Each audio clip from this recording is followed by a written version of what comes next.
This is a big stretch, Jay, unlike some of the other bike boulevards, about 5 miles, Cobble Hill, Court Street, all the way to East New York Avenue. It's already one way. It has the bike lane. What would it look like for vehicles, for bikes, for pedestrians? We took a look at one of the other existing ones. We went up to 39th Avenue in Queens to see the design and what people are saying about it.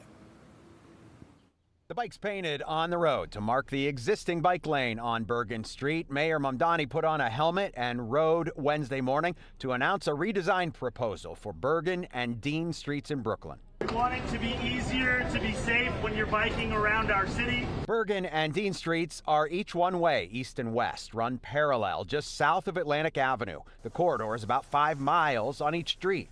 The City Department of Transportation says it will be a 10-mile corridor known as a bike boulevard. Vehicle travel is still permitted.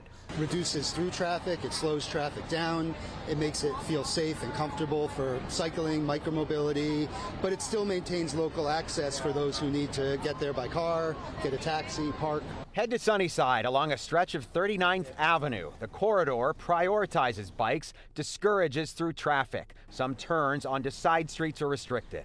Fernando lives on the corner at the start of the 39th Avenue Bike Boulevard, where Woodside and Sunnyside meet, installed about 4 years ago. I don't think it's working that well because it used to be 2 ways over here. There's a calming effect, says Miriam, who also lives on the street. You can prevent most of those accidents when you create bike lanes that are safe, that are basically like disconnected from the actual traffic. Bike boulevards have slower vehicle speeds, protected bike lanes, and traffic calming measures. The city looks for continuous multi-block routes and says emergency vehicle access is part of the final design. Share the road and stuff like that, but don't take away from the American public of having parking spaces.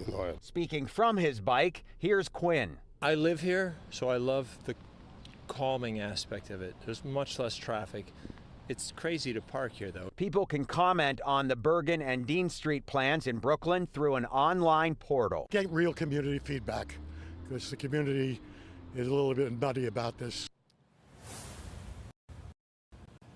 That online portal already has some comments, a lot of them actually. I was looking through them. You can find a link on pix11.com to get to that. Bus riders will also speak up. There's a bus route on here. What would a slower speed mean for that? As the Brooklyn bus design is moving ahead, this is also one of the busiest bike corridors in the city. We're going to see something later this year with some kind of implementation, they tell me, in 2027. Live in Crown Heights, Greg Mocker, Pix11 News.